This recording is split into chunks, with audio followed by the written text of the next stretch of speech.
এমন কোনো কিছু বাকি রাখেন নাই। আল্লাহ বলছেন সব কিছু দিয়েছি, এর মধ্যে আর দিয়েছি হুদান হেদায়াত, আর দিয়েছি ওয়া রাহমা, আর এর মধ্যে দিয়েছি শান্তি।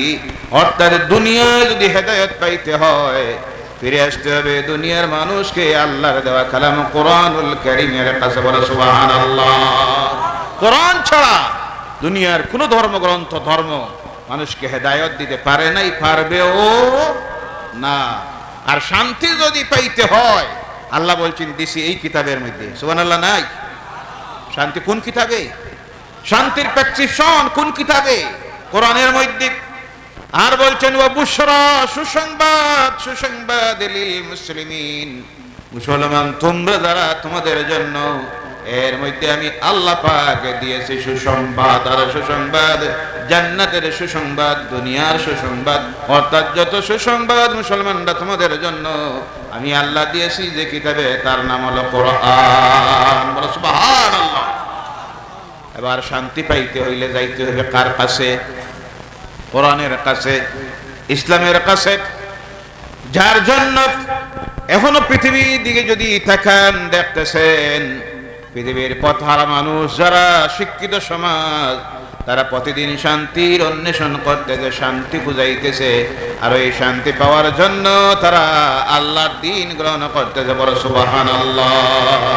আজ থেকে মাত্র কয়েকদিন আগে আপনারা দেখেছেন গোটা সোশ্যাল মিডিয়ায় আলোড়ন সৃষ্টি হয়েছে। ফ্রান্সের সবচেয়ে নাম করা একজন মডেল দেখেছেন অনেকে, আল্লাহর দ্বীন ইসলাম গ্রহণ করেছে। সুবহানাল্লাহ বললেন না? ইসলাম গ্রহণ করার পর চলে গেছে সৌদি আরবে উমরা হজ করার জন্য।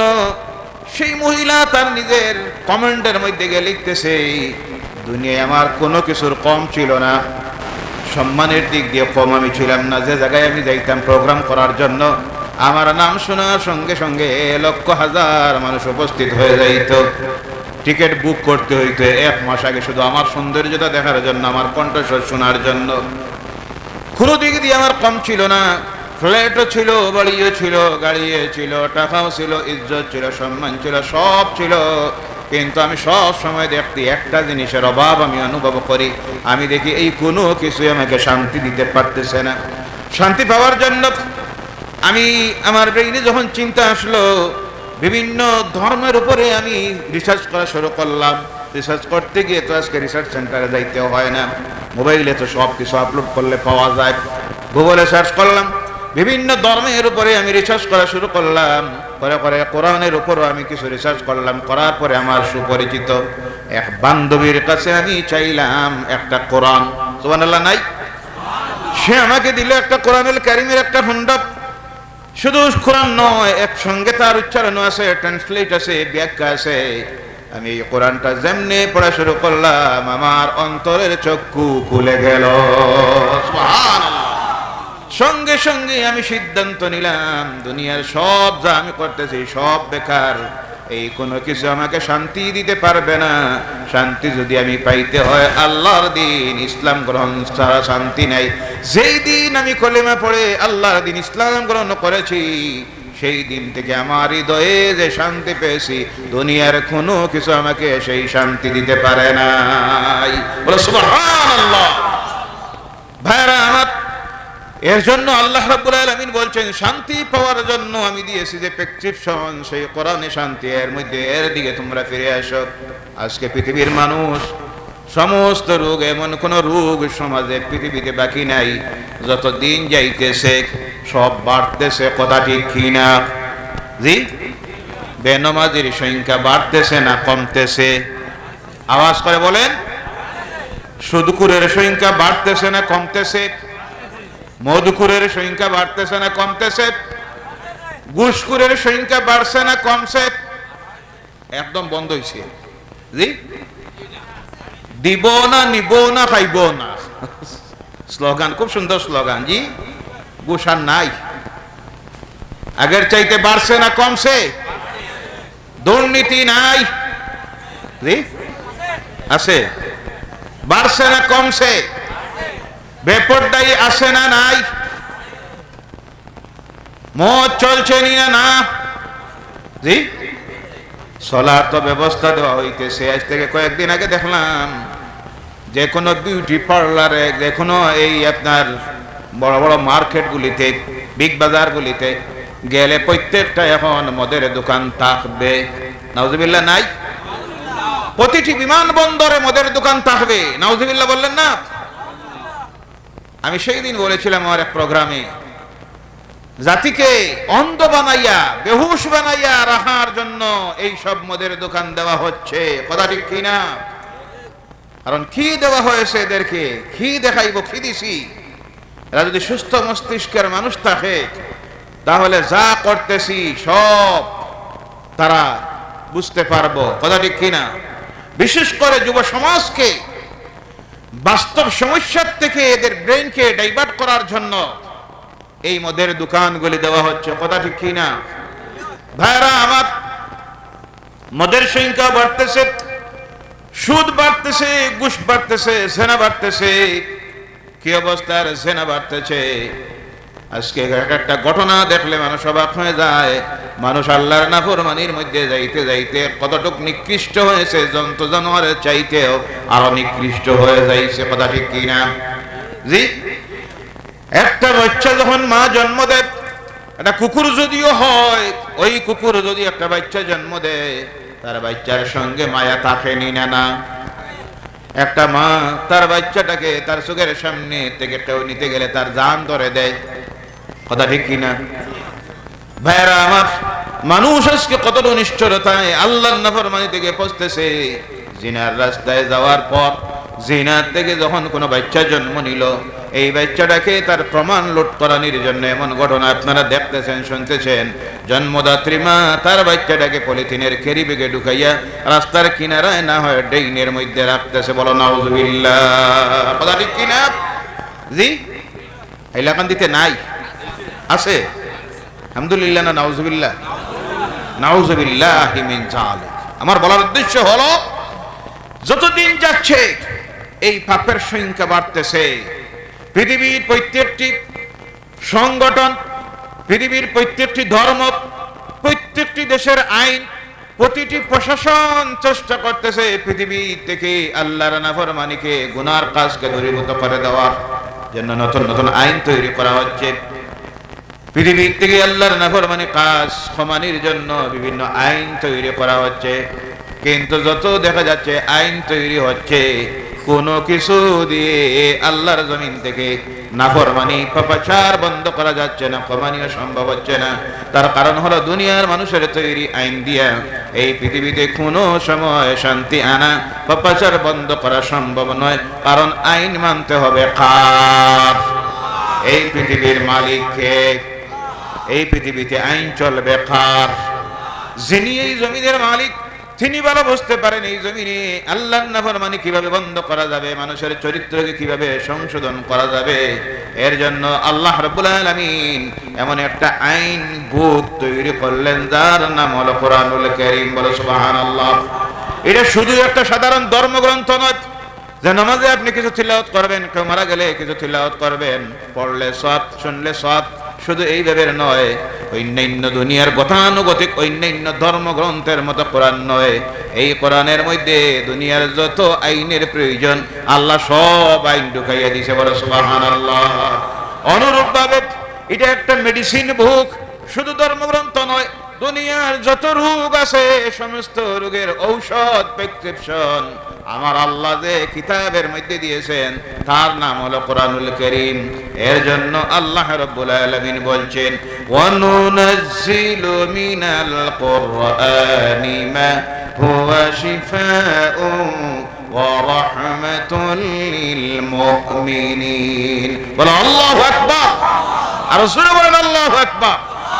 ওয়া নুনাজ্জিলু মিনাল কুরআন মা হুয়া শিফা। আমি নাজিল করেছি আপনার প্রতি এই কোরআন, আর এর মধ্যে দিয়েছি সারা দুনিয়ার সব রোগের ঔষধ। সুবহানাল্লাহ, বলেন সুবহানাল্লাহ। এমন একটা রোগ বাকি নাই, প্রত্যেকটার ঔষধ আল্লাহ পাক যে কিতাবের মধ্যে দিয়েছেন। আপনারা মনে মনে ভাবতেছেন মনে হয় জ্বরের ঔষধ, জি, মাথা ব্যথার ঔষধ, দাস্তের ঔষধ, ডায়াবেটিসের ঔষধ, প্রেসারের ঔষধ। এটা তো স্বাভাবিক রোগ, এটা তো সাধারণ রোগ। মানুষের বডিতে এইসব রোগে ধরে। দুনিয়ার সব চাইতে বড় রোগ হলো কুফরির রোগ। কোনটা? কুফরির রোগ, শিরকের রোগ, বিদআতের রোগ। এরপরে হলো মদের রোগ, সুদের রোগ, জেনার রোগ, বেপরদাইয়ের রোগ, ওজনে কম দেওয়ার রোগ, প্রতারণার রোগ, হিংসা বিদ্বেষের রোগ, জাতিতে জাতিতে ধর্মে ধর্মে দ্বন্দ্ব, নিরপরাধ মানুষ হত্যা। এইগুলি হলো বড় বড় রোগ। এই সমস্ত রোগ থেকে দুনিয়ার মানুষকে বাঁচানোর জন্য ঔষধ আল্লাহ পাক যে কিতাবে দিয়েছেন, সেই কিতাবের নাম হলো কোরআনুল কারীম। বলো সুবহানাল্লাহ। ও আমার ভাইরা, এর জন্য এই সমস্ত রোগ থেকে পৃথিবীর মানুষকে যদি বাঁচাইতে হয়, তাহলে যে প্রেসক্রিপশন গ্রহণ করতে হবে তার নাম হলো কোরআন। সুবহানাল্লাহ বলেন না? কোরআন বাদ দিয়া, আল্লাহর দ্বীন বাদ দিয়া, আল্লাহর জাতের কসম, যতই চেষ্টা করা হোক, যত আইন বানানি হোক, কোনো কিছু দিয়া এই পৃথিবী থেকে আল্লাহর নাফরমানি বন্ধ করা যাবে না, কমানিও যাবে না। তার বাস্তব প্রমাণ সারা দুনিয়ার কথা বাদ দেন, আমাদের এই দেশে আগের চাইতে এখন জেনার সংখ্যা বেশি না কম? জি, চুরি বেশি না কম? ডাকাতি বেশি না কম? জি, মনে মনে চিন্তায় পড়ছেন যে আগে তো রাস্তায় ডাকাতি হইতো, গভীর রাত্রিতে রাস্তায় গাড়ি আটকাইয়া ডাকাতি করতো। ডাকাতি কমছে। আগে রাত্রে ডাকাতি চলতো, আর এখন দিনের বেলায় ডাকাতি চলে। কথা ঠিক কিনা? জি, আগে ডাকাতি করতো রাস্তায় দাঁড়াইয়া গরিব মানুষগুলি, পেটের জ্বালা যন্ত্রণায়, ছেলে মেয়ে ঘরে উপবাস, গিয়ে ডাকাতি করতো পেটের তাগিদে, বাচ্চার মুখে খানি দেওয়ার জন্য। এখন এই গরিব মানুষগুলি ডাকাতি করে না, এখন ডাকাতি করে বড় বড় শিক্ষিতরা, জি, বড় বড় অফিসারেরা, বড় বড় নেতারা। সব না, আবার অনেক বড় নেতারা আছেন, ভালো রাজনীতিবিদরা এখনো আসেননি। না কথা বলবেন? ডাকাতি দিনের বেলায় চলতেছে, অফিসে বসে কলম দিয়া। এরা করতো দা দিয়া, ছুরি দিয়া, তরবারি দিয়া মানুষের গলায় ধরে, আর এরা অফিসে বসে কলম দিয়া লক্ষ কোটি কোটি টাকার ডাকাতি করতেছে। কথা ঠিক কিনা?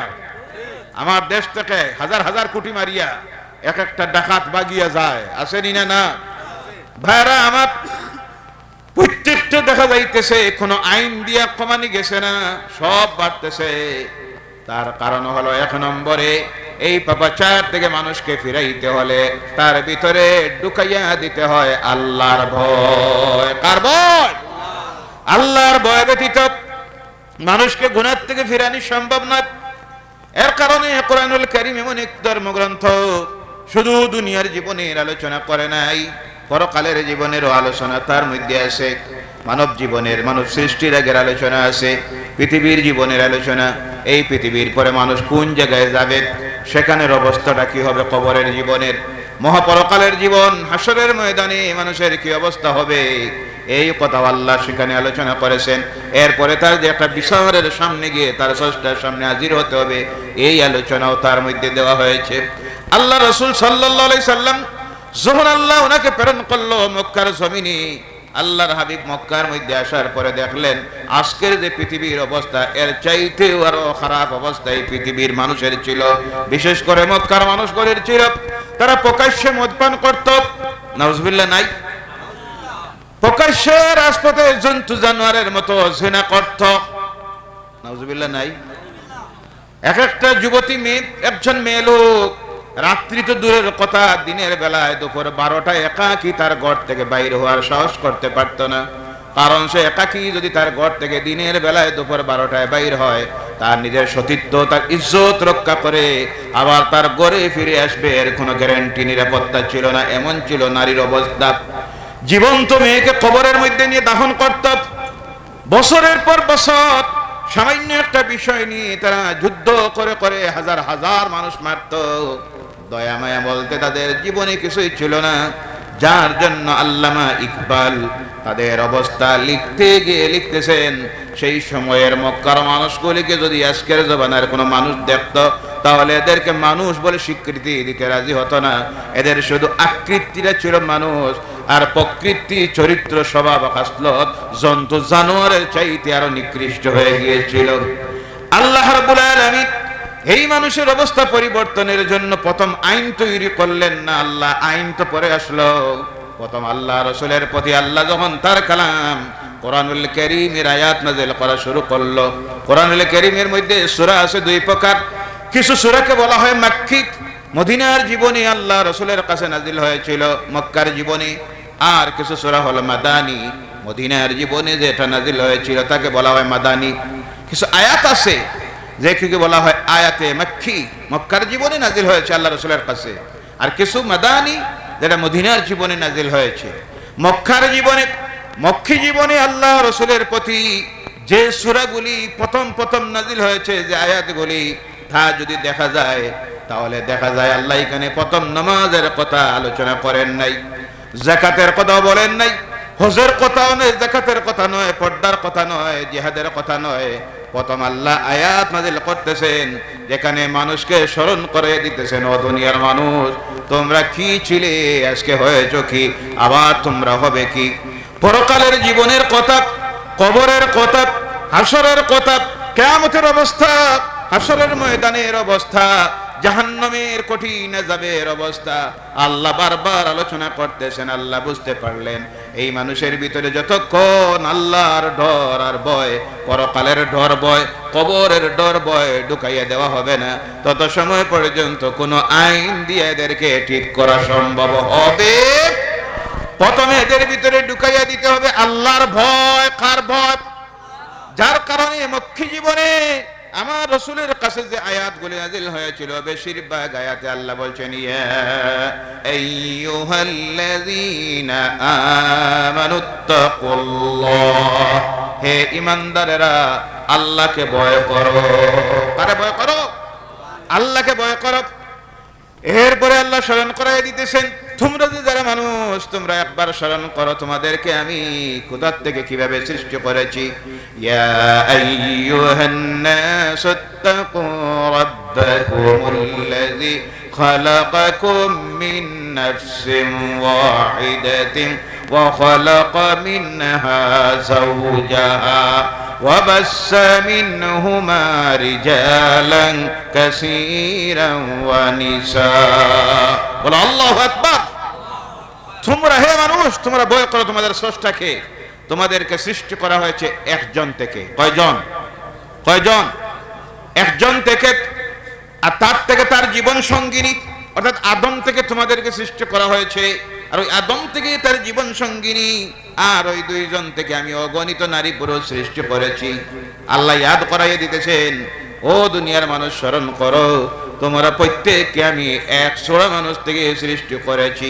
আবার আল্লাহ স্মরণ করাইয়ে দিতেছেন, একজন মানুষ তার বিগত জীবনের কথা ভুলে গেলে দুনিয়ায় বেপরোয়া হয়ে যায়। এর কারণে আল্লাহ মানুষকে তার বিগত জীবনের কথা, আগামী জীবনের কথা আল্লাহ স্মরণ করাইয়ে দিতেছেন।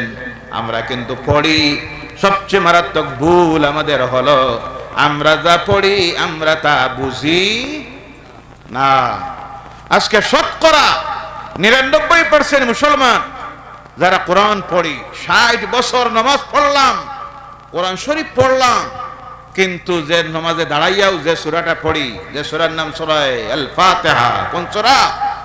সূরা আল ফাতিহা। যারা আমরা কই আলহামদু, অর্থ জানি না। সবচেয়ে মারাত্মক অসুবিধাই হইল সেটা, সারা জীবন কোরআন পড়তেছি, নামাজে জানাইয়া যা পড়ি। আমি অনেক সময় বলি, কমপক্ষে একজন মুসলমান যদি কোরআনুল কারীমের 30তম পারাটা, বেশি না 30 নম্বর পারার যদি অর্থটা বুঝতো আর সংক্ষিপ্ত ব্যাখ্যা যদি পড়ে নে, আমার মনে হয় এই মানুষ আল্লাহর নাফরমানি করা আর সম্ভব হবে। কারণ এই পারার প্রত্যেকটা সূরা পরকালের আলোচনা আল্লাহ করেছেন, কিয়ামতের আলোচনা করেছেন, জাহান্নামের কঠিন আযাবের কথা বলেছেন। কিন্তু আমরা পড়ি, অনেক আছে কোরআন তেলাওয়াত করি, আর না পড়লে নামাজে যে সূরাটা পড়ি সেই সূরাটার অর্থ আমি জানি না, কি যে আমি নিজে পড়তেছি। এই না জানার কারণে কোরআন আমরা পড়ি, নামাজে পড়ি, কিন্তু এই নামাজেই আমাদের উপর আসর করে। যদি অর্থ বুঝে পড়তাম সঙ্গে সঙ্গে আমার উপরে আসর করত। যার কারণে দেখবেন যারা কোরআন অর্থ বুঝে পড়ে তারা নামাজের মধ্যে, যেমন হারামাইনি শরীফাইনে গেলে পরে দেখবেন হরম শরীফের ইমামেরা যখন আল্লাহর কালাম কোরআনুল কারীম তেলাওয়াত করেন, তারা তো অর্থ বুঝতেছেন। জাহান্নামের কঠিন আযাবের আয়াত যখন তেলাওয়াত করেন, নামাজের মধ্যে আল্লাহর ডরে আর ভয়ে, দোজখের ডরে আর ভয়ে ইমামদের নামাজের মধ্যে কান্না আরম্ভ হয়ে যায়। বলো সুবহানাল্লাহ। অর্থ বুঝার কারণে। কিসের কারণে? অর্থ বুঝার কারণে। আমরা তো বুঝি না। যদি বুঝতাম আমাদের এই অবস্থা হতো না। আমরা যখন আমাদের কেউ মারা যায়, মারা যাওয়ার পরে যখন নিয়ে কবরের মধ্যে রাখি, রাখার পরে উপরে মাটি দেই না, এই মাটি যখন দেই আমরা কি পড়ি? আমরা নিজেও বুঝি না। আমরা তখন পড়ি মিনহা খালাকনাকুম ওয়া ফিহা নুঈদুকুম ওয়া মিনহা নুখরিজুকুম তারাতান উখরা। আল্লাহু আকবার। মিনহা খালাকনাকুম, ইহার থেকে তোমাকে সৃষ্টি করা হয়েছে। আমাদের প্রত্যেককে আল্লাহ স্মরণ করাইয়া দিতেছেন, তোমাদেরকে সৃষ্টি করা হয়েছে এই মাটির থেকে। অর্থাৎ প্রথম দিকে মাটির দিকে যদি যাই, আল্লাহ সেই কথা ইয়াদ করাইয়া দিতেছেন, তোমাদের সকলের আদি পিতা আদম, এই আদমকে সৃষ্টি করেছি আমি আল্লাহ মাটি দিয়া। কি দিয়া?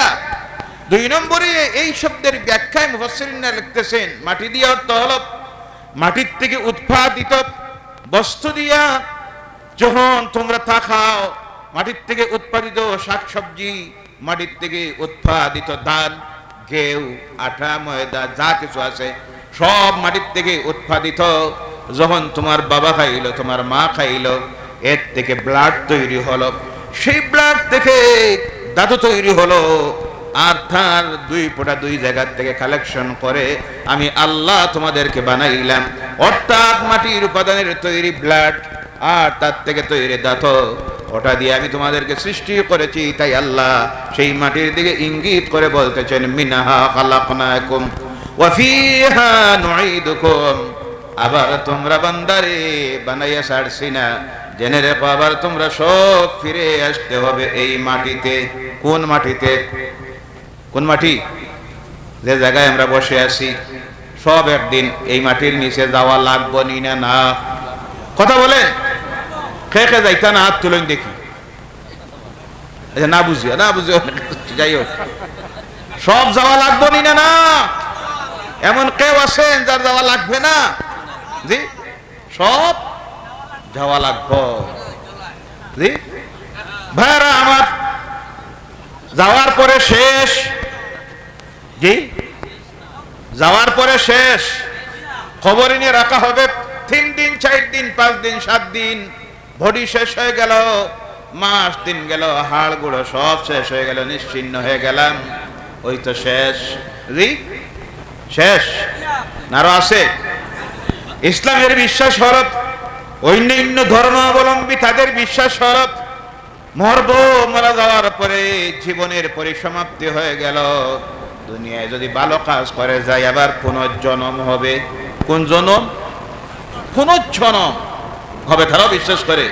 তো হইতে গিয়া ভালো কাজ করে যদি যায়, আবার ভালো মানুষ হইয়া, নেতা হইয়া, মাস্টার হইয়া, ডাক্তার হইয়া জন্মিব। জি, সম্ভব আছে। আর খারাপ কাজ করে যদি যায়, তাহলে আবার পুনর্জন্ম যখন হইব, কুকুর হইয়া, শুয়োর হইয়া, বান্দর হইয়া। নাউজুবিল্লাহ বললেন না? এটা সম্ভব আছে? সম্ভব? সম্ভব নয়। তারা বলে সেই আত্মাটাকে আবার জন্ম দেওয়া হবে এইভাবে। ইসলাম বলছে না, এই মারা যাওয়ার পরে সেই আত্মা, রূহ যাকে বলা হয়, আবার কোনো আকৃতি নিয়ে পৃথিবীতে আসা সম্ভব। আবার আল্লাহ বলছেন, মারা যাওয়ার পরে শেষ নয়। মিনহা খালাকনাকুম ওয়া ফিহা নুঈদুকুম ওয়া মিনহা নুখরিজুকুম তারাতান উখরা। বলো সুবহানাল্লাহ। আবার তোমাদেরকে এই মাটির থেকে উত্তোলন করা হবে, আমরা সব উঠতে হবে। কার সামনে?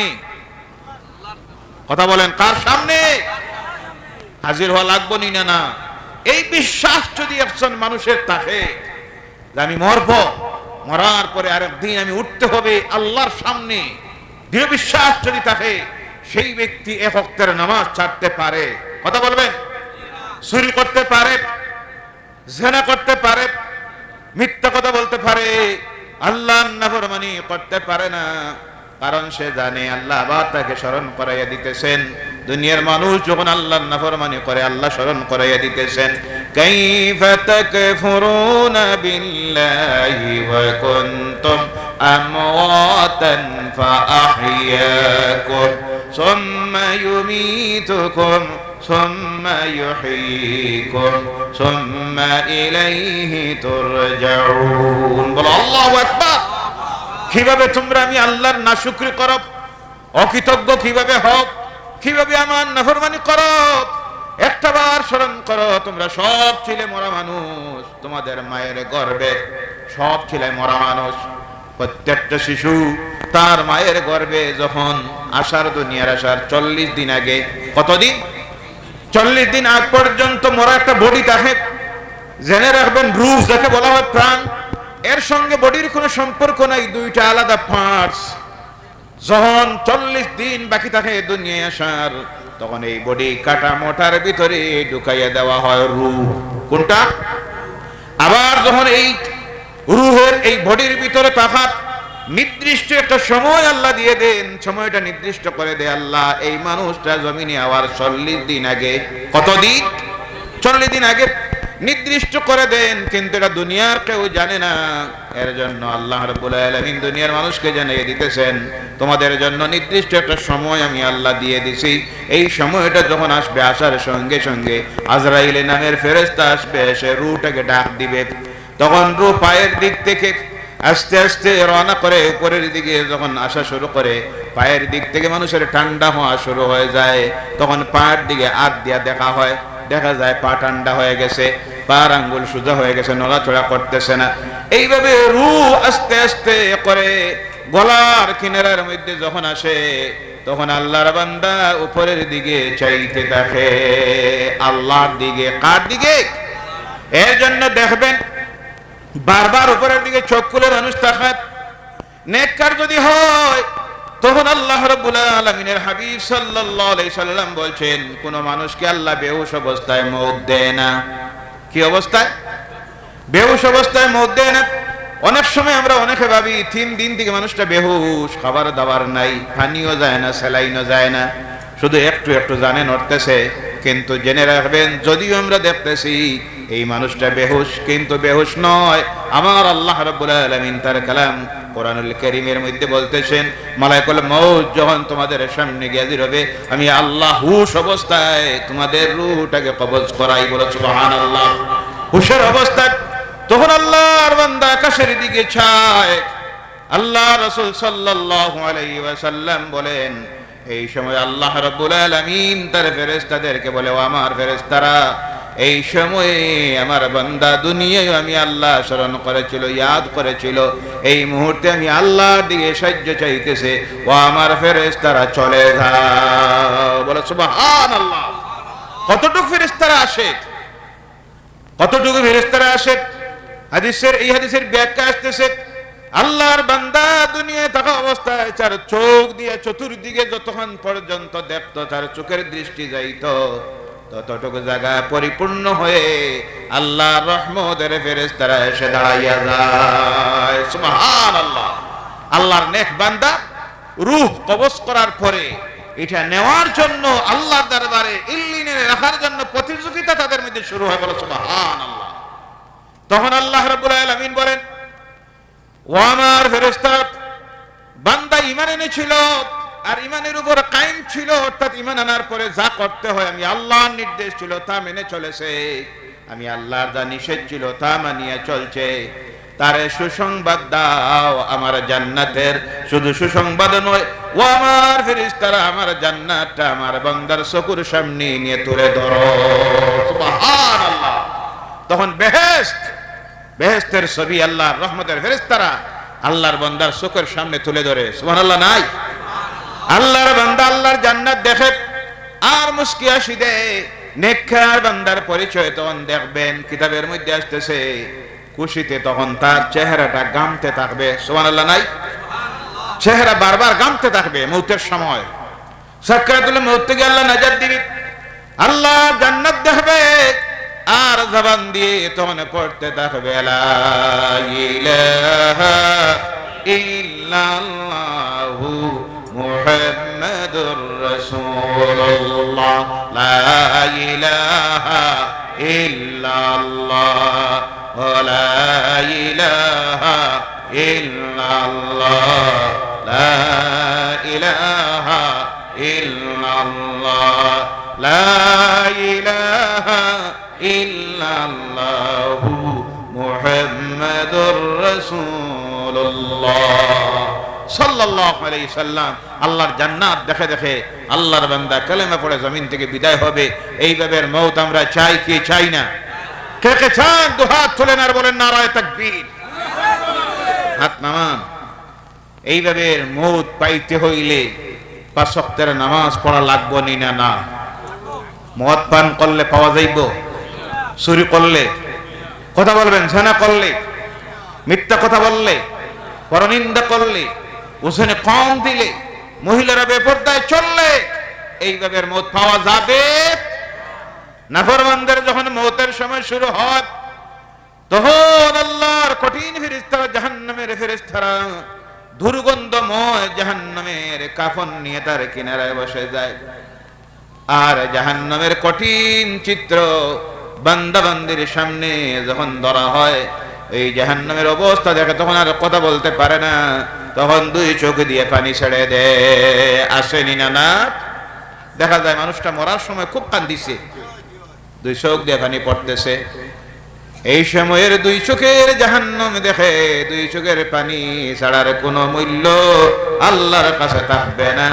আজকে যদি বসে অবস্থায় চোখের পানি ছাড়ো, শুক্রবারের রাত্রিতে, শবে বরাতের রাত্রিতে, শবে কদরের রাত্রিতে, গভীর রাত্রিতে সারা দুনিয়া যখন ঘুমাইয়া যায়, সেই সময়ে যদি বিগত জীবনের গুনার কথা স্মরণ করে দুই চোখের পানি আল্লাহর কাছে ছেড়ে দেও, আমার আল্লাহ রাব্বুল আলামিন তোমার জীবনের গুনাহ মাফ করে দিবে। বলুন আল্লাহুম্মা আমিন। বলতেছিলাম আল্লাহ স্মরণ করাইয়া দিতেছেন, কাইফা তাকফুরুনা বিল্লাহ ওয়া কুনতুম আমওয়াতান, তোমরা সব ছিলে মরা মানুষ তোমাদের মায়ের গর্ভে, ফাআহইয়াকুম, আমি আল্লাহ তোমাদেরকে জিন্দা করলাম, জিন্দা করে জমিনে দিলাম। বান্দারে, দুনিয়ায় যাওয়ার পরে তুমি চিরস্থায়ী সেটা তুমি ভাবিও না। আমরা তো দুনিয়া আসার পরে হাবভাবে চাল চলনে অনেকের দেখা যায় আমার আর মওত নাই। কথা ঠিক কি না? জি, যা পারো তা করো। এই পৃথিবীটাই হলো মৌজ মস্তির জন্য। নাউজুবিল্লাহ নাই। কয়দিনের আর দুনিয়া, যা পারো তা করো। নাউজুবিল্লাহ বললেন না? ইসলাম সেই শিক্ষা দেয় নাই। অন্যান্য যারা তাদের পরকালের চিন্তা নাই, পরকাল তারা বিশ্বাস করে না, যার কারণে যা পারো তা করো এই স্লোগান তাদের জন্য খাটায়। এই দুনিয়া কয়েকদিনের মৌজ মস্তির জন্য দুনিয়া। ও মুসলমান, তোমার সেইভাবে নয়। এই দুনিয়ার জীবনে তুমি এসেছো, আমার আল্লাহ বলছেন তোমারে আমি জিন্দা দিলাম, আবার যেন ফাহিয়াকুম সুম্মা ইউমীতুকুম, আবার তোমরা মরতে হবে, সুম্মা ইলাইহি তুরজাউন, আবার ফিরে যেতে হবে সব আল্লাহর কাছে। কার কাছে? আবার আল্লাহ স্মরণ করাইয়া দিতেছেন, এ মানুষ ইয়াদ করো, দুনিয়ায় তোমরা গিয়েছো চিরস্থায়ী নয়। আল্লাযী খালাকাল মাউতা ওয়াল হায়াতা লিয়াবলুয়াকুম আইয়ুকুম আহসানু আমালা, আমি তোমাদেরকে হায়াত দিয়েছি, সঙ্গে আল্লাহ বলছেন আমি মওত দিয়েছি। আল্লাযী খালাকাল মাউতা ওয়াল হায়াত, আগে আল্লাহ ইয়াদ করাই দিতেছেন মওত, আর পরে বলছেন তোমাদেরকে দিয়েছি হায়াত। প্রশ্ন আসতে পারে, এই পৃথিবীতে মানুষ জায়গা দেওয়ার আল্লাহ কি অসুবিধা আছে? আল্লাহ চাইলে জায়গা দিতে পারবো না? না জি, জায়গা দেওয়ার অসুবিধা, জি, খানি দেওয়ার অসুবিধা, এর জন্ম নিয়ন্ত্রণ বাধ্যতামূলক করা হোক। নাউজুবিল্লাহ নাই। করতে গিয়ে আবার সবার লাগি না, বিশেষ একটা সম্প্রদায়ের জন্য আজকে তো টার্গেট করা হয়ে গেছে আমার এই দেশে বিশেষ একটা সম্প্রদায়। জি, কথা বোঝা যায় না? বিশেষ একটা সম্প্রদায় কারা? জানা নাই? ওটাও জানা নাই? আমরা কারা? বিশেষ একটা সম্প্রদায়ের জনসংখ্যা বাড়তেছে, এরা নিয়ম কানুন মানে না, এদের জন্য জন্ম নিয়ন্ত্রণ আইন আনা হোক। নাউজুবিল্লাহ বললেন না? ভাইরা আমার, এই আল্লাহর ক্ষমতা আসেনি না না খানি দেওয়ার? এই বিশ্বাস নাই? আসেনি না না জায়গা দেওয়ার? এখন তো পৃথিবীতে মানুষ বসবাস করতেছে একটা গ্রহের মধ্যে, যেটার নাম হলো পৃথিবী। এই পৃথিবীর চাইতে লক্ষ কোটি গুণে বড় আরো গ্রহ আসেনি না না? আমার আল্লাহ চাইলে আর একটা গ্রহকে পৃথিবীর মানুষের বসবাসের উপযোগী বানাইয়া দেওয়ার ক্ষমতা আসেনি না না? সব সম্ভব। কিন্তু আল্লাহ বলছেন, প্রশ্ন আসতে পারে, আল্লাহ হায়াত দিল আবার মৌত কেন দিল? পৃথিবীতে চিরস্থায়ী থাকলে অসুবিধা আছে কি? আল্লাহ বলছেন, না রে না, চিরস্থায়ী থাকার জায়গা এটা না, এটা হলো পরীক্ষা কেন্দ্র। কি কেন্দ্র? পরীক্ষা কেন্দ্রে কেউ গিয়ে 60 বছর ভয় না 3 ঘন্টা? কত সময়?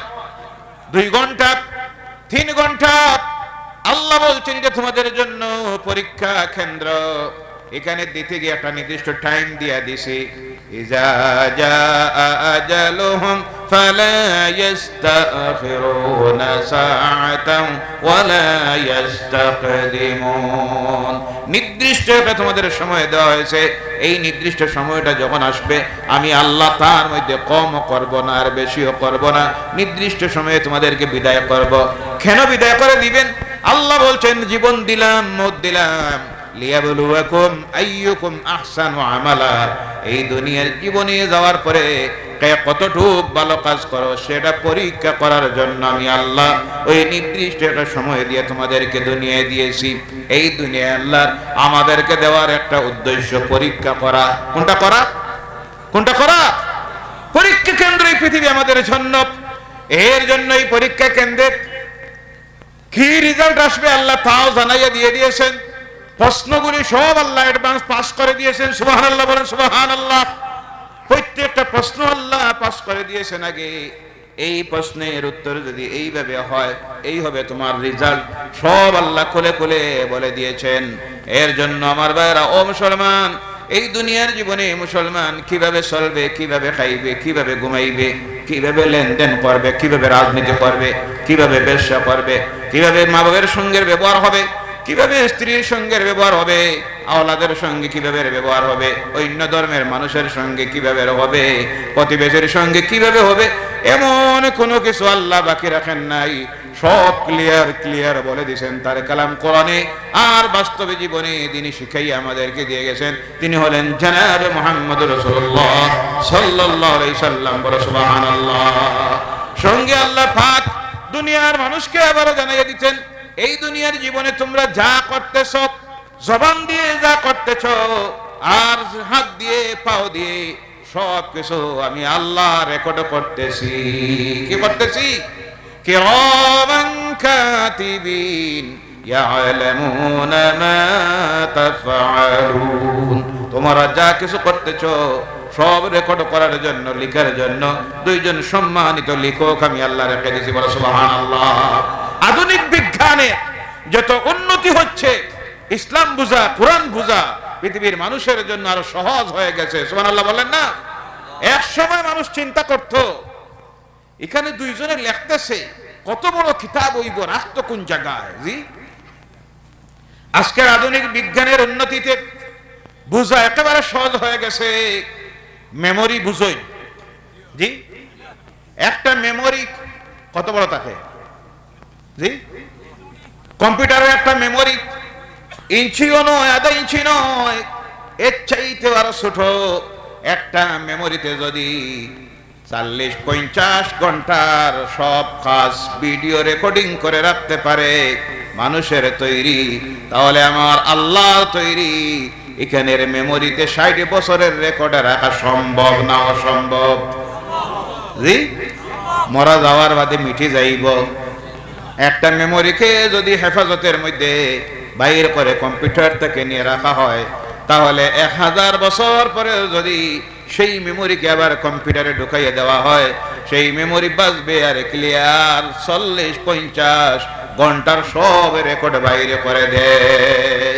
সম্ভব আসেনি না? না, আজকের আধুনিক বিজ্ঞানের সেই আবিষ্কারের প্রমাণিত হচ্ছে আমার আল্লাহ রাব্বুল আলামিন যে মেমরি রেকর্ড করে নিয়ে রাখবে, হেফাজতে রাখবে ইল্লিনের মধ্যে, সিজ্জিনে। সেই দিনে বান্দার হাতের মধ্যে আল্লাহ পাক গলার মধ্যে তার সেই মেমোরিটা ঝুলাইয়া দিবেন। যেই দিন দিবেন সেই দিন হবে কিয়ামতের দিন। কোন দিন? সেই দিন আল্লাহ রাব্বুল আলামিন বলছেন, দুনিয়ার জীবনে ধুলি কোনার মতো একটা কাজ যদি করে থাকো তাও তোমরা দেখতে পাবে, ভালো যদি করো তাও তোমরা দেখবে, আর খারাপও যদি করো তাও তোমরা দেখবে। মা ইয়ালফিযু মিন কাউলিন ইল্লা লাদাইহি রাকীবুন আতীদ। মুখ দিয়ে বান্দারে যা উচ্চারণ করতেছো, কথা বলতেছো, সব আমি রেকর্ড করতেছি। বলো সুবহানাল্লাহ। সব কিছুর রেকর্ডের ব্যবস্থা আল্লাহ রাখছেন। এই পরকালের বিশ্বাস যত সময় মানুষের ভিতরে আসবে না, তত সময় মানুষ আল্লাহর নাফরমানি বাদ দেয় না। আর এই পরকালের বিশ্বাস মানুষের ভিতরে আসলে এই মানুষের অবস্থাটা কেমন হয় তার প্রমাণ দেখেন। ইসলামের দ্বিতীয় খলিফা হযরত উমর ইবনুল খাত্তাব রাদিয়াল্লাহু তাআলা আনহু অর্ধেক পৃথিবীর শাসক ছিলেন। সুবহানাল্লাহ নাই? অর্ধেক পৃথিবীর শাসক। আল্লাহর ডর ভয় ভিতরে আসলে কি অবস্থা হয় দেখেন। আর এখন তো এক একটা রাজ্যের যদি একটা ক্ষমতায় বই যায় 5 বছর, কয় বছর? মনে মনে ভাবে, মনে হয় সারা দুনিয়ার ক্ষমতা আমার হাতে আইছে। যা পারো বুলডোজার লাগাও। নাউজুবিল্লাহ নাই? জোরে বলেন নাউজুবিল্লাহ। সব ক্ষমতার মালিক কে?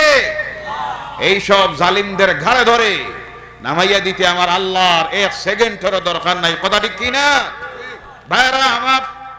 অর্ধেক পৃথিবীর শাসক হযরত উমর ইবনুল খাত্তাব রাদিয়াল্লাহু তাআলা আনহু একদিন তিনি ভাবলেন, আমার দেশের জনগণের ভিতরে আল্লাহর ভয় কতটুকু আছে আমি একটু পরীক্ষা করে দেখি। কারণ মানুষের ভিতর থেকে আল্লাহর ভয় যদি চলে যায়, এই মানুষগুলি আল্লাহর নাফরমানিতে চলে যাবে। রওনা করেছেন দুদূর মরুভূমির বালুকার মাঝে দিয়ে, একাকী ঘোড়ার উপরে সওয়ার হয়েছেন অর্ধেক পৃথিবীর শাসক হযরত উমর ইবনুল খাত্তাব রাদিয়াল্লাহু তাআলা আনহু। মরুভূমির মাঝে গিয়ে দেখেন একটা রাখাল কিছু ছাগল আর বেড়া রাখতেছে। এখনো সৌদি আরবে গেলে আপনি কোনো সময় যখন মক্কাতুল মুকাররমা থেকে মদিনাতুল মুনাওয়ারায় দিনের বেলা যদি যাওয়া পড়ে, বা কোনো সময় তাইফে গেলেন, জিদ্দায় গেলেন, রিয়াদ গেলেন, যাওয়ার সময় রাস্তায় দেখা যায় শত শত কিলোমিটার, হাজার হাজার কিলোমিটার খালি পড়ে আছে। মাঝে মধ্যে খাজুরের বাগান, কোনো মানুষ বসতি নাই। ওই মরুভূমির মাঝে মাঝে দেখা যায় ছোট ছোট একটা খুঁড়ে ঘর, আর রাখালেরা উট রাখতেছে, ছাগল বেড়া রাখতেছে শত শত। তারা আর জীবন ওখানে যাইতেছে, দিন রাত এখানে কাটাইতেছে, খানির ব্যবস্থা নিয়ে দেওয়া হয়। তো সেইভাবে একজন রাখাল ছাগল রাখতেছে।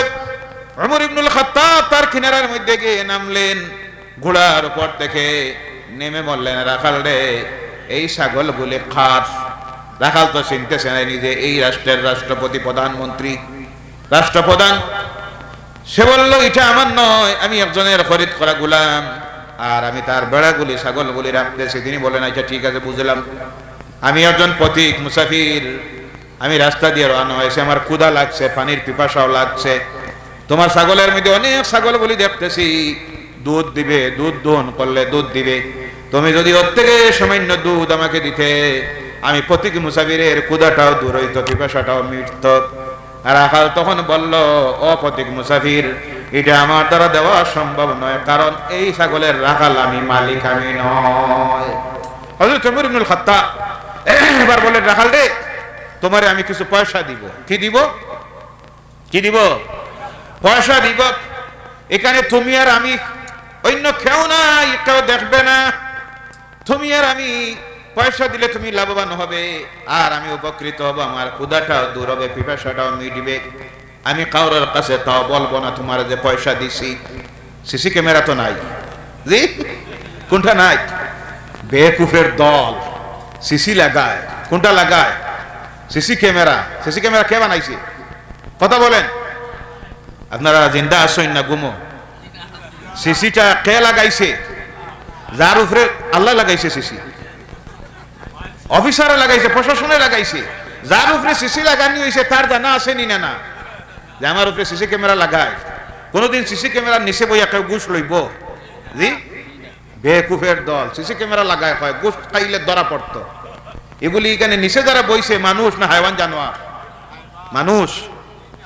বুঝেননি না যে আমার উপরে যেটা আছে রেকর্ড করব, জি এই সিসির কোনো মূল্য আছে? এর জন্য তারা এখন লয় না, কয় পার্সোনালি দেখা করবা বিকালবেলায় বাড়িতে গিয়া, জি অফিস টাইমের পরে দেখা করবা বাইরে গিয়া হোটেলে। সিসির দাম আর আছে? জি এই সিসি দিয়া মানুষের চরিত্র ঠিক করা যাবে, ঘুষ বন্ধ করা যাবে। হযরত ওমর বললেন তোমাকে কিছু পয়সা দিব আর তুমি লাভবান হবে, আমি উপকৃত হব, আমার ক্ষুধা দূর হবে, পিপাসাটাও মিটবে, দুনিয়ার কেউ দেখবে না। তখন এই রাখাল বলল, ও রাস্তার পথিক মুসাফির, আপনি মনে হয় জানেন না আমার মালিক দুইজন। কয়জন? আওয়াজ করে বলেন কয়জন? আমার মালিক দুইজন। একজন এই দুনিয়ার মালিক, যার গোলামি আমি করি, যার চাকরি করি, যার ছাগল ভেড়া আমি রাখতেছি। ও পথিক মুসাফির, আপনি জেনে রাখেন আমার এই দুনিয়ার মালিকের চোখকে আমি ফাঁকি দিতে পারবো, সে দেখবে না জানবে না। আপনার কাছ থেকে পয়সা নিলাম, দুধ দিলাম, কিন্তু আমার আসল একজন মালিক আছেন, সেই মালিকের চোখকে আমি ফাঁকি দেওয়া সম্ভব আছে? সম্ভব আছে? ও পথিক মুসাফির, আজকে তোমার কাছ থেকে আমি নিয়ে নিলাম, দুনিয়ার মালিক দেখলো না, তার কাছে জবাব দিতে হলো না, কিন্তু কিয়ামতের দিন আমার আসল মালিক যখন আমাকে জিজ্ঞাসা করবেন তোর মালিকের ছাগলের দুধ যে বিক্রি করেছিলে মালিককে না দেখাইয়া লুকাইয়া চুরি করে, সেই দিন আমি আমার আসল মালিকের কাছে জবাব দেওয়া সম্ভব হবে না, ছোটা সম্ভব হবে না। বলো সুবহানাল্লাহ। এর নাম হলো ইত্তাকিল্লাহ, আল্লাহর ভয়। কার ভয়? আল্লাহর ভয় আজকে আমাদের মন থেকে, হৃদয় থেকে সরে গেছে, চলে গেছে। আমরা শুধু দুনিয়া আর দুনিয়ার পিছনে ছুটতেছি, মৌতের কথা ভুলে গেছি। ও আমার ভাইরা, এর জন্য আল্লাহ আমাদেরকে ইয়াদ করাইয়া দিতেছেন, ও দুনিয়ার মানুষেরা স্মরণ করো, কুল্লু নাফসিন যায়কাতুল মাউত, প্রত্যেক প্রাণী জগৎ মাত্রেই তোমাদের মৃত্যুর স্বাদ গ্রহণ করতে হবে। আমরা সব মরা লাগবো নি না? জি সব লাগবো, কবরে যাওয়া লাগবো, আল্লাহর সামনে গিয়ে হাজির হইতে হবে, দুনিয়ার জীবনের প্রত্যেকটি কাজের জবাব দিতে হবে। এই বিশ্বাস যদি একজন মানুষের ভিতরে চলে আসে, সেই ব্যক্তি আল্লাহর নাফরমানি করতে পারে। কিন্তু আজকে আমরা সব আল্লাহর নাফরমানিতে আমরা নিমজ্জিত।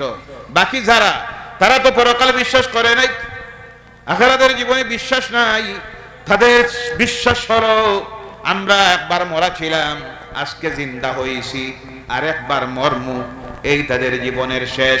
তারা বিশ্বাস করে দুইবার মরা একবার জিন্দা। কয়বার মরা? কয়বার? দুইবার মরা একবার জিন্দা। আর আমাদের ধর্মের শিক্ষা হলো, আমার আল্লাহ জানাইয়া দিতেছেন তোমাদের মরা দুইবার। কয়বার? জিন্দা কয়বার? দুইবার। কয়বার?